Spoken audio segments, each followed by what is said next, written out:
Welcome to Government Contracting Weekly, sponsored by AOC Key Solutions Incorporated. Government Contracting Weekly is the only television program devoted exclusively to the competitive and dynamic world of government contracting. A world where coming in second place is not an option, but where principle-centered winning is the only approach. Good morning and welcome to Government Contracting Weekly. I'm your host, Hilary Fordwich. Today more than ever, the government contracting community needs to deal with the weight of regulation and the inevitable barriers to successfully competing for government services. That's why I'm pleased that today's show focuses exclusively on these critical issues. I'm joined today by knowledgeable individuals, a panel that starts with Bill Keating, who's the Managing Director at BDO. Good morning, Bill. Good morning, Hillary. Great to have you with us. And also Frank Beatty, Senior Director of Compliance at Engility. Morning, Frank. Morning, Hillary. And also to Anirudh Kulkarni. He's the CEO of Customer Value Partners. Good morning, Anirudh. Good morning. Good morning. Thank you for joining us. I'd like to start out today in terms of your backgrounds, what you're bringing so that our audience knows about your expertise. I know that, Bill, you have an extensive background, and at KPMG we worked together years ago. But Anirudh, could you introduce yourself to the audience and what you're bringing to the table in terms of this issue? Happy to do that. Thank you for the opportunity. I've been in consulting and management consulting most of my career with a real strong focus on technology consulting. I've started 3 companies. I've always had an entrepreneurial streak in me, and that's been of great joy to me. And my most current company I started about 10 years ago, and we're still a small firm, but having a great deal of fun. Building our workforce and building our capabilities. Great, and it's good that you bring to the audience somebody that's been there, done it. It's not just talking, you're walking the walk, so great. That's right. Thank we you try very to much. walk the walk, right. Thank you, and Engility's a larger firm. Frank? Yeah, thanks, Hillary. No, my career spans 35 years, and I've actually had the luxury of being in all 3 segments of government contracting. I spent 10 years in the government with Defense Contract Audit Agency and The Department DCAA. of Defense, DCAA, and the DoD Inspector General auditing DCAA. Then I spent a third of my career in government contracts consulting, dealing with clients, government contractors, more of the large ones. Actually worked with Bill at KPMG. And now in the private sector, was Director of Regulatory Compliance at the Chrysler Corporation, GTE, and now at Engility Corporation out in Chantilly, Virginia. Yeah, tremendous depth of experience. And Bill, BDO, you're with the Managing Director there now. That's right. I'm Managing Director of BDO's Government Contractor Advisory Services practice. We consult to government contractors on matters associated with government regulation, government contract pricing, and the controls and business systems that are necessary to manage themselves competently in the marketplace. So you've been actually across the board. I know you've dealt with every single aspect of that. And so what about all of you? What do you think about this increased scrutiny, the compliance that's out there today?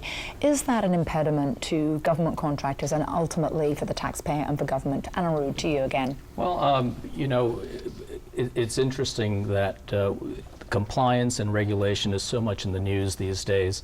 I would argue that for most small business CEOs, such as myself, who are much more focused on our customers and our clients, compliance is something we understand we need to do, but our focus, mental focus, and frankly intellectual focus has always been on our clients.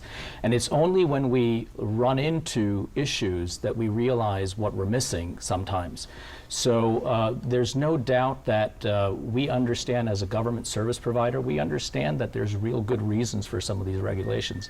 I think when you compound them one on top of the other and you start looking at various different agency requirements for compliance, whether it be equal opportunity related aspects, vets reporting, affirmative action, you know, 401k, it starts building up one on top of the other. And if you're a small firm and you don't really have the ability to hire, you know, people like Frank or Bill, it becomes a bit of a thick forest to kind of work your way through.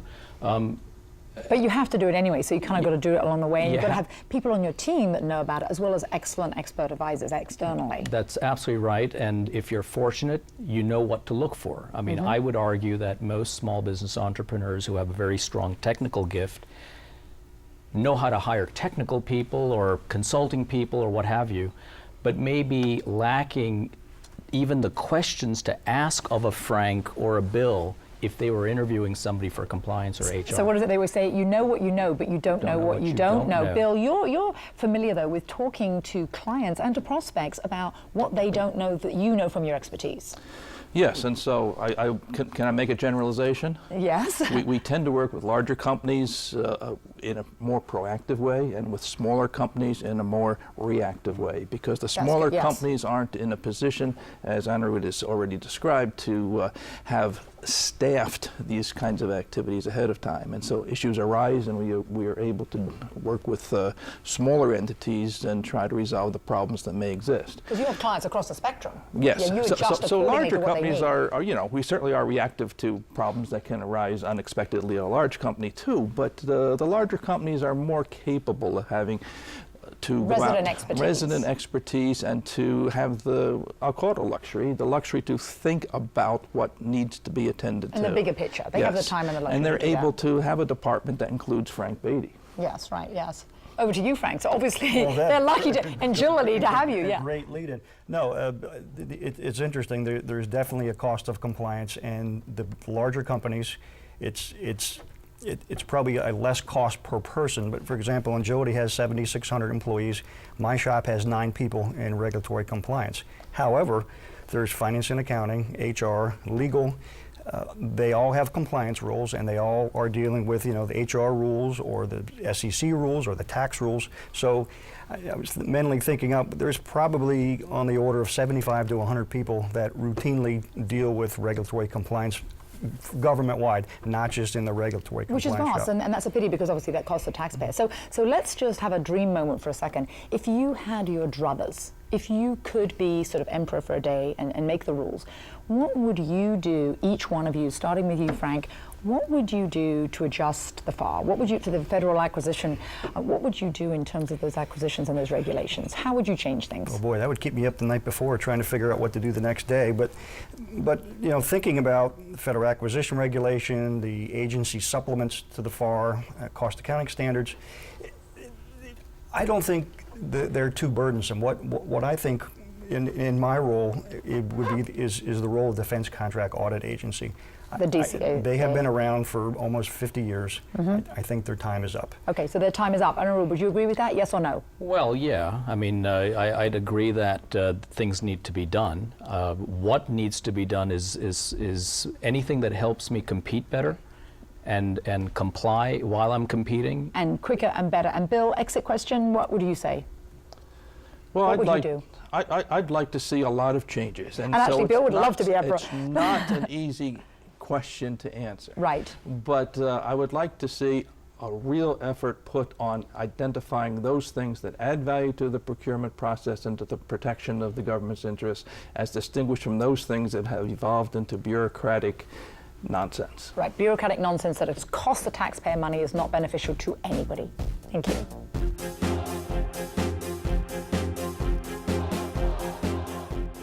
So the OFPP has come out with the fact that over the last 15 years, senior executive pay has increased by 300%, way outpacing inflation.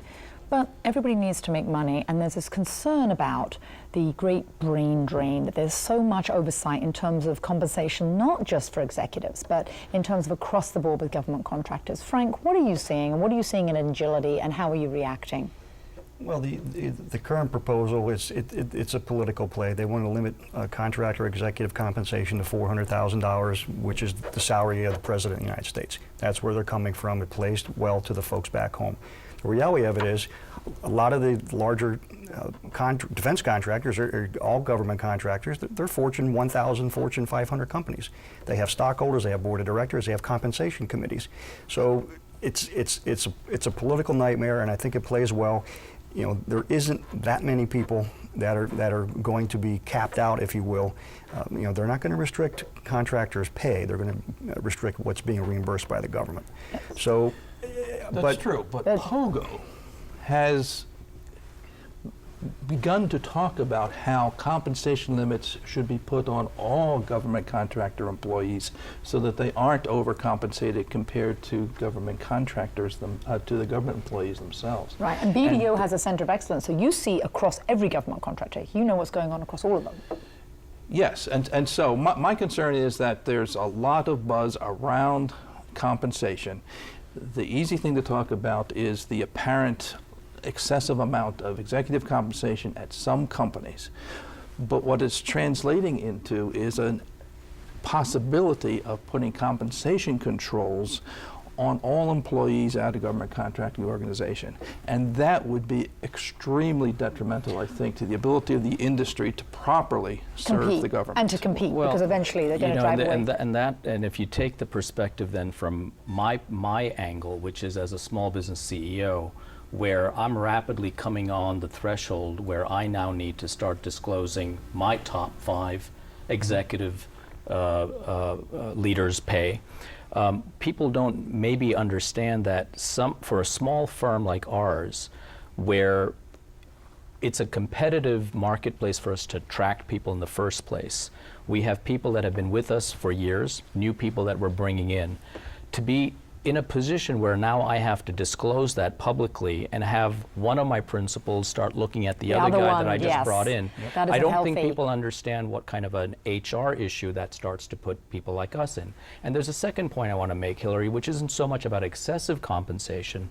When I remember when I started the firm back in 2003, I didn't pay myself very much because I needed to fuel the business. So I made sure I had enough to pay the mortgage, but that was my salary. If you start applying for SBA, Small Business Administration certifications, which as a small business we did, one of the guidelines that they look at is to say, well, who's the top paid individual in your firm? Mm-hmm. And they're trying, of course, I understand, they're trying to make sure that you're not a front for a management team that's coming in to ride your small business designation. But we don't have enough of an allowance where we say, well, I have to pay somebody $150,000, $200,000 a year, and I may forego that salary in order to make the bills work. Well, that might be viewed as, well, you know, this looks like a front to me. Come over to the SBA's office and explain yourself and bring your counsel with you when you do it, which is a scary thing for somebody who's never had to do that before. That's right, yes. So I think there's a whole series of compensation-related issues that even don't touch excessive comp, which I understand what Well, you're Frank talking said. about making investments. So Yeah. who's going to want to make an investment right. and start a business? Because I think there are very few CEOs of small business or any kind of business that would say, I jumped in at such a high level, they made that investment or that sacrifice. Even CEOs making that much money made that sacrifice at some point in time. That's right. Absolutely. And you've seen that. Yeah. And I think that, you know, most small business CEOs that I know of, yes, I mean, at some point at the end of our careers, we'd like to have a little nest egg and we'd have to have some enterprise value that we can, you know, retire, do some philanthropy, do some other things in life. But in order to do that, we invest so much in our companies, and some of the hired managers we bring in may not have that opportunity, shall we say, at the enterprise value. So we have to compensate them equivalently in some other manner. So that's market. If I can't get a senior practitioner because I'm supposed to disclose his salary, and that's going to alienate 5 other people on my staff, that's a problem. That is a problem. Now, that's one of the problems. We've got many problems we've got to address, and another one of them are the DCAA audits and oversights. There's a tremendous backlog. What about the trends of where those audits are going, and what about what's good or not good, Bill, to the business community? Well, right now, DCAA is beginning to address the backlog of the incurred cost audits that have not been done for many years. So many places they're auditing 2006, 2007. Remember, we're currently in 2013. End of it almost, yeah. Yes, and so we are seeing DCAA do audits of years that are so old that records are sometimes hard to produce. Well, the onus is still on the contractor to produce them. They're still obligated to produce them, but they've let things go so long, it becomes a much more onerous and difficult process to get anything accomplished. In fact, some of them are getting so old, and I think you were telling me, Frank, about what's going on at your company, that the government's reached the statute of limitations where if they don't settle things soon, they will no longer have the opportunity to come back and do the audit. So perhaps there's a strategy in delaying DCAA, but most companies really would prefer to have old overhang audit years behind them, completed, and contracts closed out. And over and done. And so it's not good for there's anyone. a big shift that has occurred in DCAA over the past year, in which they've stopped looking so much at some of the business systems issues that were most concerned to them, and are now developing an intense focus on incurred cost audits. And that's a lot of costs anyway, just to going back over those old records. Time is always money. Yes. You know, the Greater Washington Board of CPAs did a survey, and they found the average time it is taking DCA from the time they actually start an audit to complete it is 1,145 days, 3.5 years. For what, in the end? For 1 year of an incurred cost submission. Whereas you deal with outside CPA firms coming in at the end of the year to audit financial statements, it's done in 90 days. Yeah.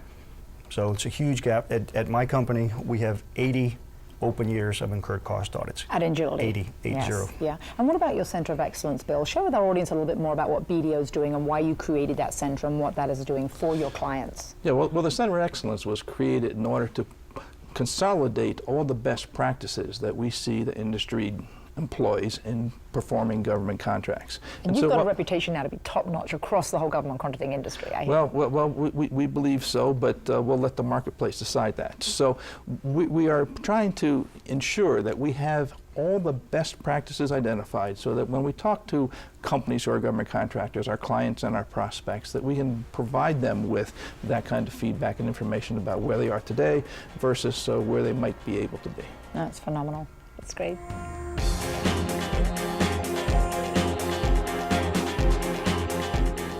What every taxpayer wants is an efficient government. What every government contractor wants to do is to serve its mission. But there are productivity issues with all of the compliance and all the problems we've discussed this morning. Anirudh, you're running a company. You're facing this day in, day out. What about production issues for you and productivity? I think that's probably, for us at least, that's the key issue of compliance and regulation. If you think about it, and we're at a size where we're a little under 100 people, so we are different from a lot of small firms that don't have the staff. But if you look at my senior managers, HR, finance, our senior practice leaders, the amount of time that they're starting to spend worrying about transactions that they need to complete in order to comply with a certain regulation versus doing their job. It takes away. So I'll give you an example, Hillary. Many companies at some point in their lives are going to fill out an EEOC audit. They're going to comply with that. And over time and over the years, those reporting requirements have become harder and harder to understand and fulfill. So for instance, my HR director was telling me that the last time we had to do this, we had to document any difference in pay that was more than 2% between men and women, or minority, non-minority, and within minorities, within the subclasses within minorities, for a certain job category. I can understand how that sort of logic works for people that are doing identical jobs and are actually identically trained or identically skilled. But in a firm like ours, which is a professional services firm, there are going to be variations between people that staff a certain job. And the amount of time it takes our HR director and staff to fill in a form to justify all of these puts and takes is time onerous. that she can't then spend on wellness programs or on better work-life balance things that we'd like to do. We'd like to be able to do much more innovative things in terms of our workforce care programs, but that's hard to do when we're also dealing with Form 5500s and 401k audits and what have you. So I think you're right. I think it is a productivity issue for us. I can't go out and hire dedicated staff for this, so I've got to make do with the people I've got, which then, of course, impacts. And that's the impacting your firm because you're a small company, but it's impacting Engility as well. I mean, Yes, it everything, is. yes. Another example, in our case, we had to undergo a Department of Labor Service Contract Act audit. The contract was on the West Coast, we're East Coast, the auditor was middle of the country, and all just the back and forth and dealing with the people on site that had the records was just took a huge amount of time, and it was inventing the wheel for the first time. We had never undergone one of those audits before. So even for the full-time compliance people, it's like, get the book out. Get the book out. You've got to do it over again. And at your Center of Excellence at BDO, you're seeing this across the board, over and over again. Yes, we are. Everywhere you look. And no one likes it. It's not good for business and not good for any contractor. No, and so I think that what it kind of indicates, though, is that if you know there are things out there that need to be attended to, you can stitch in time saves 9, do a little bit of work today so you don't have to do too much in the future. And that's not all that you're facing. You're facing many other things like the Affordable Care Act, or the rather Health Care Act, in other words, but it's not affordable for government contractors. What are the issues there? What are you seeing? What are you seeing from your Centre of Excellence and Affordable Care Act? Well, Affordable Care Act still represents a certain uncertainty, but the only certainty is that it's going to probably be more expensive to do business in the future than it is today. And ironically, more people will end up without health care because the companies aren't going to be able to cover it. And there's in addition to the costs that you will incur, if you pay penalties, for example, those penalties will become unallowable costs for government contracts. So there are problems with implementing the provisions of that act. Yes. Yeah, I mean, it's happening to us. I mean, I know that we've delayed, at least what I read in the press is that we've delayed the requirement for smaller firms for employers to. They keep pushing it back and back. They push it out a yes. year, but that's only one thing out of many that got pushed. A lot of the other provisions still apply. So, for instance, we will probably spend. I think you guys are the experts. There's probably a $60 or $70 fee per insured life that we have to pay as a fee. It's increased health and welfare. Welfare. There's $1 or $2 per participant for the Patient-Centered Outcomes Institute. So there are different fees in here that, look, we understand that we have to have health care. I mean, but in our business and government services, to have firms not offer health care is a market issue. I had to offer health care to my employees when I hired my first employee. Yes. So the fact that we are in fact fulfilling the intent. And you were before. And we were before, so there is not that much more benefit to my workforce of the ACA. But certainly I have to participate in that process. So again, it's onerous and a burden without benefits. we have to report, at some point we're going to have to report, maybe this year, you guys can tell me, we're going to have to report the value of that health care on our employees' W-2s. So figuring that out and providing that to our payroll provider is going to be a bit of a challenge, right? Well, yes. And this is overall as well. I mean, sort of like an exit question is a little bit different though, but what about the increased oversight, ethics and compliance? Is there yes or no increased compliance, and what is that going to mean for contractors, Bill? Well, I think that there's an ongoing level of compliance requirements that have to be addressed. Are they increasing? I think they're changing, and that's part of the real. And that's part of the real challenge, is to keep up with how things change. I mean, you do need, for example, to have adequate purchasing practices, as an example.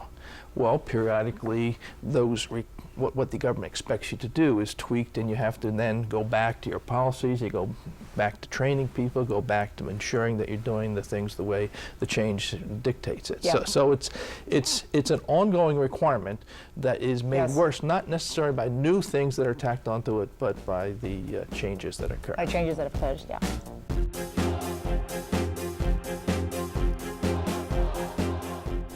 So now we're going to play a little sort of procurement game here.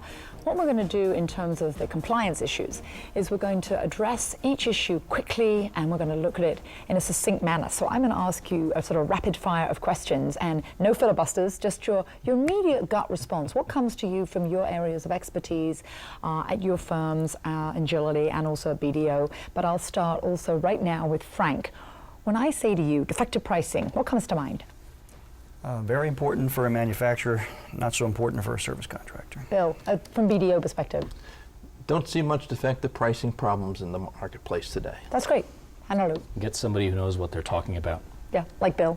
And what about claims? Impossible for a small business to understand how to issue one and make one. That's a great challenge, small businesses. Frank? Fact of life for a larger contractor. As well. Bill? More and more if sequestration keeps biting the contractor. And what about data rights and intellectual property, Bill? A troublesome issue that never gets easy. Never does. Engility's perspective on that. Be careful what you think you're giving away. And Alan? Absolutely, pay attention to this. And talking about paying attention, everybody in the media is paying attention to cybersecurity. What about cybersecurity? Make it an absolute priority. Small, large, or mid, make it a priority. Any kind of size firm. Yep. Frank? Top 1 or 2 priority, absolutely. Bill? spend a lot of time on it already. It's only going to increase. It is going to increase. Okay. And what about bid protest, Bill? Normal part of the procurement fabric, and they're going to continue as they always have been. Frank? For an incumbent, fact of life, you can expect it. There doesn't seem to be any negative downside to doing one. So for customer value partners there as well? It's not our style, but yes. Yes. And then what about SBA affiliation rules, Bill? Hey, they can be kind of tricky, and you have to be very careful because there's a lot of shenanigans that some people play, and so to avoid the problems there, other good companies are faced with a high burden. Frank? Rules keep changing, and they just get more burdensome. I'd say they need to be consistently applied across the federal government. And what about mentor-protege? Good tactic for certain types of firms to get into the marketplace and build capability. Engility's perspective, Frank? I think with low-cost contracts, it's falling by the wayside. Bill? Again, special situations, it can be beneficial to both the large and the small business, but it's a special situation. Special situations. Speaking of special situations, most of our regular viewers know that Government Contracting Weekly is brought to you by Key Solutions, and Key Solutions is the force behind the show, focusing on how you win government contracts, the strategy, the capture, the proposal services to help government contractors win. What about winning? What are the keys to winning? Anirudh, I start with you. Anirudh, what are your keys to winning? What are your keys at Customer Value Partners? I think it starts and ends with our talent and our people. And that's where you say there's so many challenges now to attracting and keeping the best and the brightest. That's This exactly is a tough right. marketplace That's to right. get them out of the commercial sector. And that's where our creative thinking comes in. That's where I spend most of my time. And we've got to get the right people so that they can help our clients do the things that they need to get done. So attracting the best and the brightest, that's one of That's your challenges. What about agility? It's always been a balancing act of resources, price, and technical solution. However, I think more recently it's low cost, technically acceptable solution. And I know when Engility set themselves up, they were absolutely focused on get the cost down, take the costs out, skinny down the layers, and I believe we've been successful. Time will tell. And so that's winning from your perspective, from your two companies' perspectives. So thank you, because it's been a great morning. I appreciate you all coming in here to our panelists. An excellent discussion, all focused on the contracting community. Thank you very much to Anirudh, CEO from Customer Value Partners. Thank you for coming in. And also to Frank Beatty, the Senior Director of Compliance at Engility. Thank you also to Bill Keating, the Managing Director from BDO. Thank you, Bill, for coming in. All right, thank you, my pleasure. And also thank you, our audience, for making Government Contracting Weekly a regular part of your learning.